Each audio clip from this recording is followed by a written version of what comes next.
आदाब नाज़रीन, इस वक्त की खास खबरों में इस्तकबाल है आपका।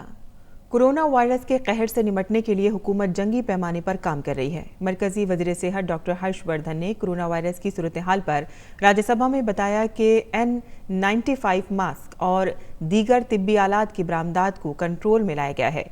जांच के लिए 15 लेबॉर्ट्रियां कायम की गई हैं, जबकि मजीद 19 भी तैयारी के अमल में हैं।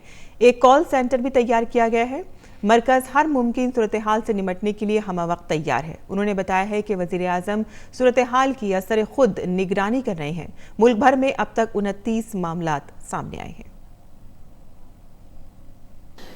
In our country, as on 4th March, a total of 29 positive cases have been reported so far. Of these, 3 cases were reported in Kerala earlier, who have since recovered and have been discharged already. Since last 3 days, new travel-related cases have tested positive. These include one in Delhi having travel history of Italy and Telangana having travel history from Dubai and contact history from person from Singapore. Both are clinically stable. 6 more cases have tested positive in Agra, Uttar Pradesh, having contact history with the case in Delhi. Required action as per cluster management plan has been initiated. Further, an Italian tourist and his wife have tested positive in Rajasthan. 14 other accompanying tourists in this group and their Indian bus driver tested positive on their return to Delhi. All of them are reported to be stable. A recent positive case has also been reported in Delhi yesterday, having travel history from Italy and is stable. और मरकजी वजीर ने ऐवान में बताया कि Iran में फंसे हुए भारतीय शहरियों को वतन वापसी के लिए हुकूमत ईरान के राब्ते में है। खुसूसी सेहत सेक्रेटरी ने कहा है कि ज्यादातर हवाई अड्डों पर कल शाम से वसी पैमाने पर जांच को लाजमी कर दिया गया है। रियासतों को जल्द अज जल्द फौरी तौर पर टास्क फोर्स तश्कील देने के लिए कहा गया है।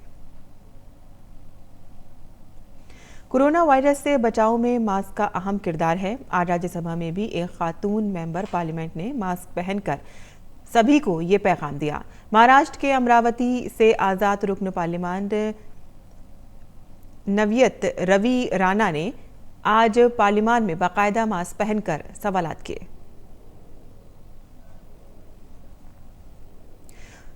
सदर जमहूरिया रामनाथ कोविंद ने भारत में कोरोना वायरस के फैलने के सबब होली के मौके पर होने वाली रिवायती प्रोग्रामों से दूर रहने का फैसला किया है।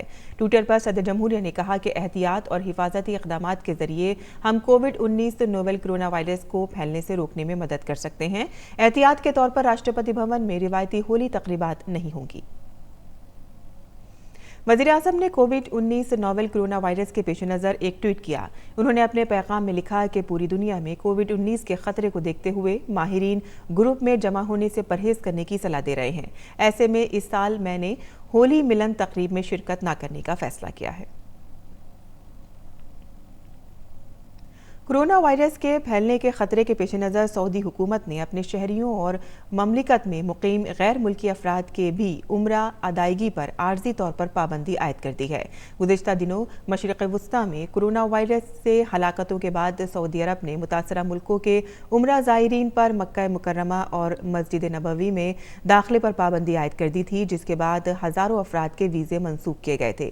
गुज़िश्ता दिनों सऊदी अरब में भी कोरोना वायरस के पहले मरीज की तस्दीक हुई थी, जिसके बाद अब सऊदी अरब ने मकामी अफराद के भी उम्रा अदायगी पर पाबंदी आयद कर दी है।